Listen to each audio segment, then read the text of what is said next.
Magandang araw Pilipinas, magandang araw sa buong mundo. Samahan niyo po kami sa loob ng isa't kalating oras ng showbiz news sa Pilipinas. Mga showbiz news na trending at pinag-uusapan. Lahat pwedeng pag-usapan, no Ito limits. po si Mildred Bacud. At ito naman po si Romel Placente. Welcome sa Showbiz Unlimited! Ayan. Wow, maganda-ganda ngayon po na. Pansinin niyo ang buhok. Unang dating ko pala sa kung may show ka.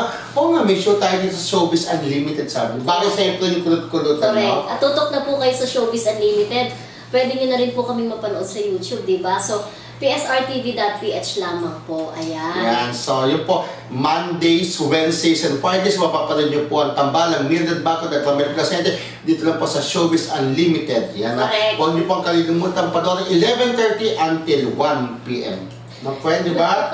So, alam mo na, 11:30, pero ngayon, 11 sakto! 11:30, diba? Ayan. Anyway, ang mga pag-uusapan po natin, syempre po, ay hindi mawawala sa listahan ang superstar na si Nora Aunor, Yes, diba? oo. Mamaya po may balita po tayo tungkol kay Ate Guy. At syempre po, andyan din po ang naging controversial na si Tony Gonzaga after po ng Kanyang posting stint, no? sa Binibining Pilipinas. Last Sunday yan naganap, diba?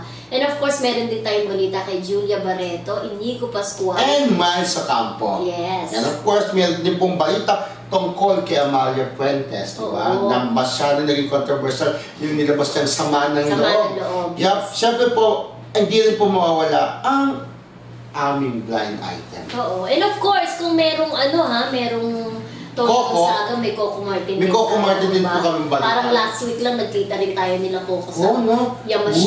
Weekly. Sobra ang Parang busy, ha? parang sinasabi niya, nakakatulog ka pa ba? Ang dami-dami mong trabaho, no? Kaya Correct. sabi niya yun, syempre mas gusto pa rin nagtatrabaho. Anyways, lahat po yan, ibibigay namin sa inyo sa pagbabalik ng Showbiz Unlimited! Thank you.